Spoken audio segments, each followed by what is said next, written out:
सत्संग जी, प्रेम से कहना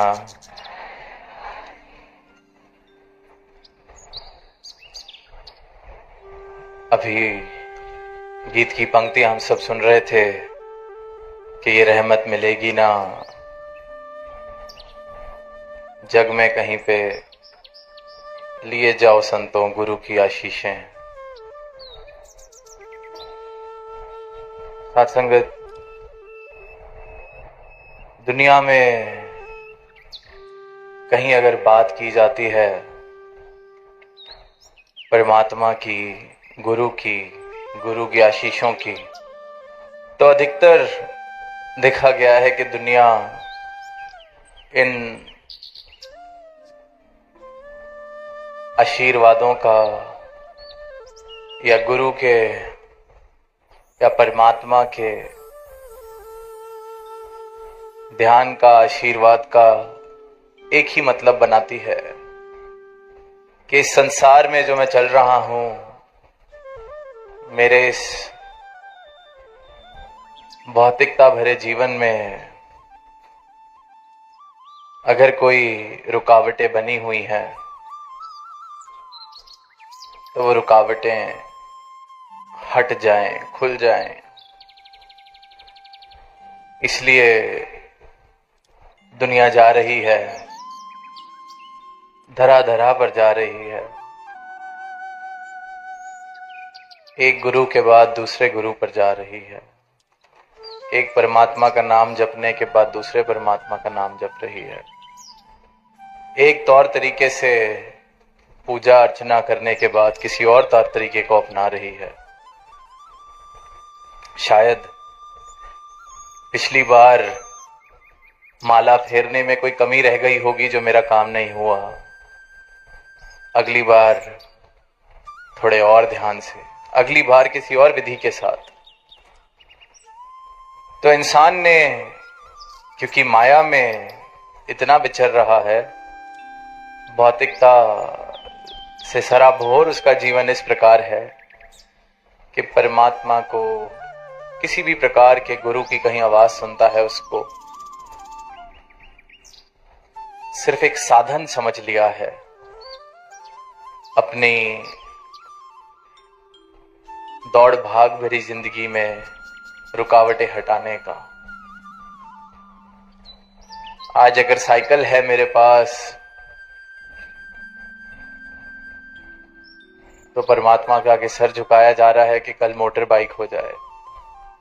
मोटर बाइक है तो अनेक स्थानों पर जा जाकर सजदे किए जा रहे हैं कि गाड़ी हो जाए, फिर गाड़ी है तो और बड़ी गाड़ी हो जाए,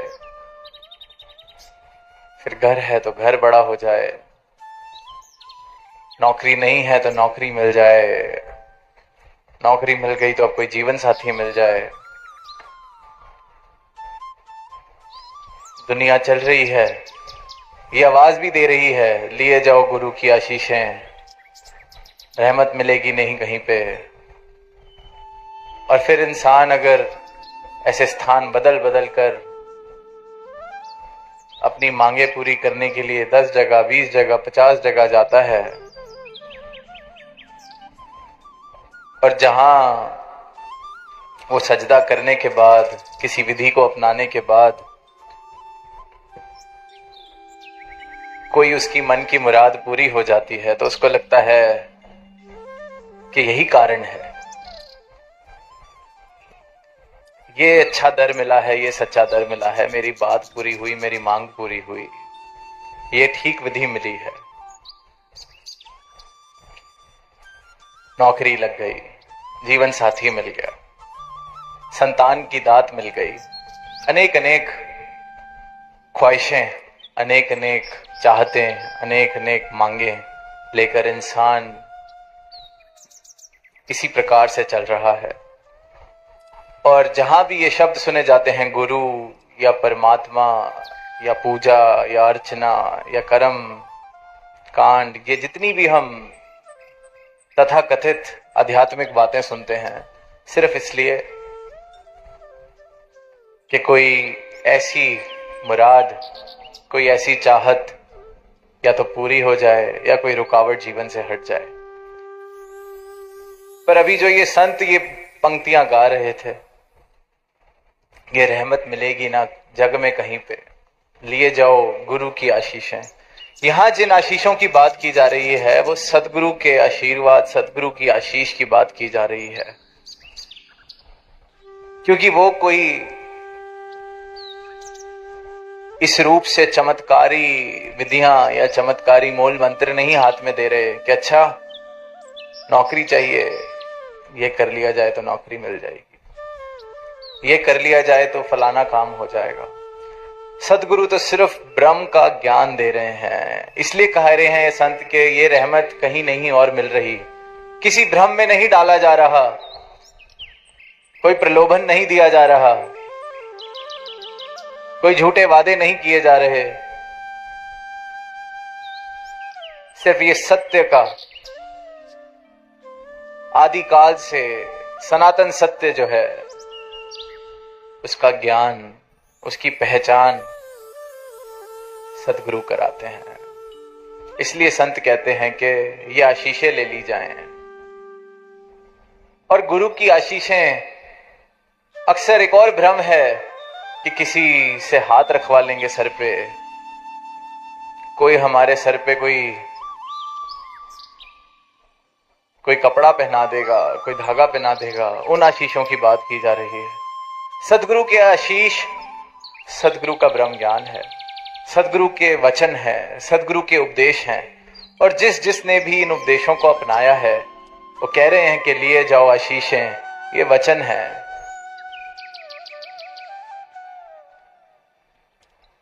उपदेश है, जीवन जीने की कला है। ये जीते जी ब्रह्मलीन हो जाने की आज महापुरुषों ने बात दोहराई।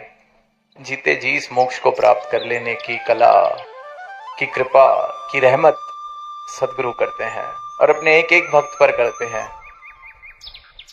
कोई ये नहीं कि कोई आरक्षण है या कोई रुकावट है।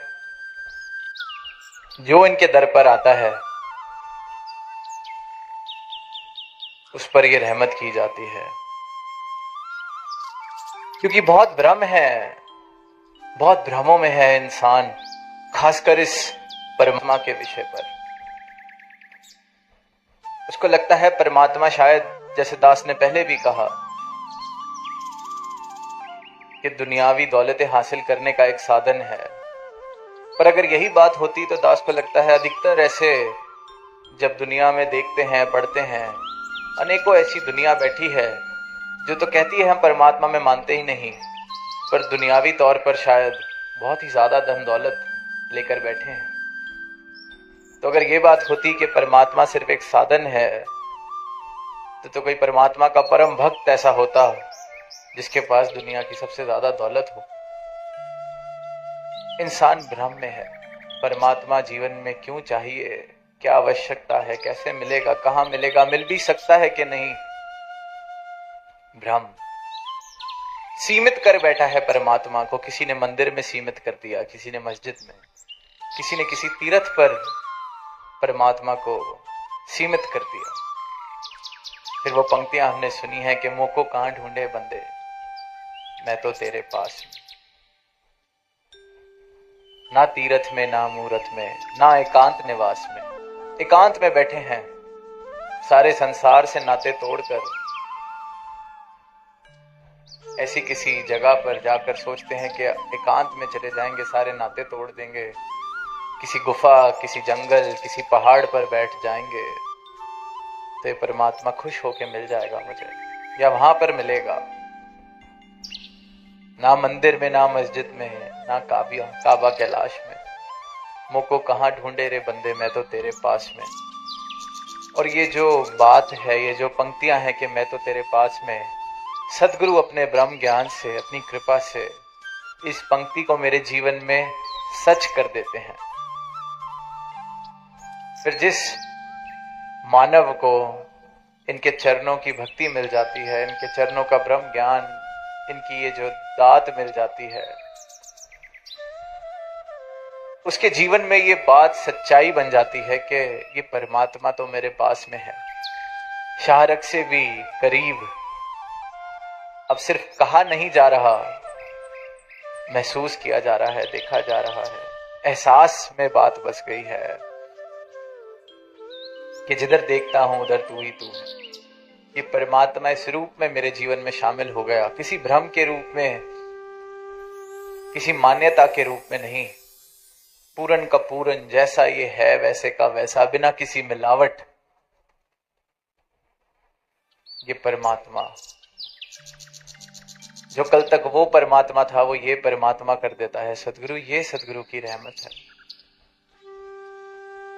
और इसलिए संत कहते हैं कि ये रहमत मिलेगी ना जग में कहीं से, क्योंकि सतगुरु ही ब्रह्म का दाता है, मालिक है इस दात का। और आज ये इतने मेहरबान कि जो इस दर पर आता है, जो झोली फैलाकर एक जिज्ञासा भरे भाव के साथ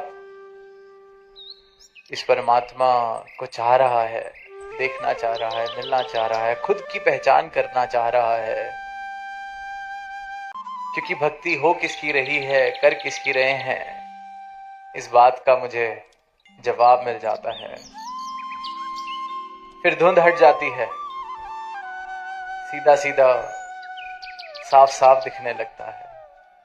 भ्रमों की धुंध हट जाती है, मैं मेरी का अहंकार मिट जाता है। छोटे बड़े की दीवारें कट जाती हैं, गिर जाती हैं। जात पात, नर नारी, ये सारे फर्क